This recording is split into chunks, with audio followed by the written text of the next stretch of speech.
যে ব্যক্তি কোনো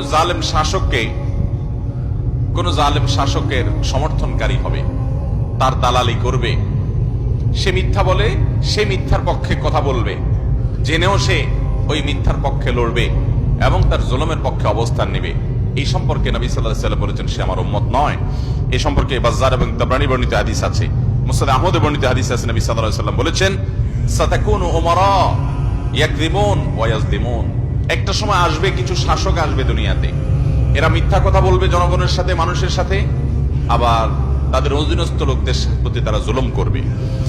ফামান সাদ্দাকাহুম বিকিযবিহিম ওয়া আ'আনাহুম আলা যুলমিহিম ফালাইসা মিন্না ওয়া লাস্তু মিনহুম, যেই লোকগুলো তাদের এই মিথ্যা কথাকে সত্য বলে মানুষের কাছে প্রচার করবে এবং তাদের জুলুমকে যারা সমর্থন করবে, সহযোগিতা করবে, নবী সাল্লাল্লাহু আলাইহি ওয়াসাল্লাম বলেছেন তারা আমার কেউ না আর আমিও তাদের কেউ না। ওয়ালা ইয়ারিদু আলাইয়াল হাউজ, এবং কিয়ামতের ময়দানে আমার হাউজে কাউসারে তারা পানি পান করতে আসতে পারবে। ভয়ঙ্কর কথা। এর বিপরীতে নবী সাল্লাল্লাহু আলাইহি ওয়াসাল্লাম বলেছেন যে ব্যক্তি এই মিথ্যাকে মিথ্যা হিসাবে জানবে, এটাকে সত্য বলে সমাজে প্রতিষ্ঠিত করার চেষ্টা করবে না, জুলুমের পক্ষে গিয়ে সহযোগিতা করে জালিমের সহযোগী হবে না, তো সেই ব্যক্তি সম্পর্কে নবী সাল্লাল্লাহু আলাইহি ওয়াসাল্লাম বলেছেন সে আমার আর আমি তার, এবং সে আমার হাউজে কাউসারে পানি পান করবে ইনশাআল্লাহ।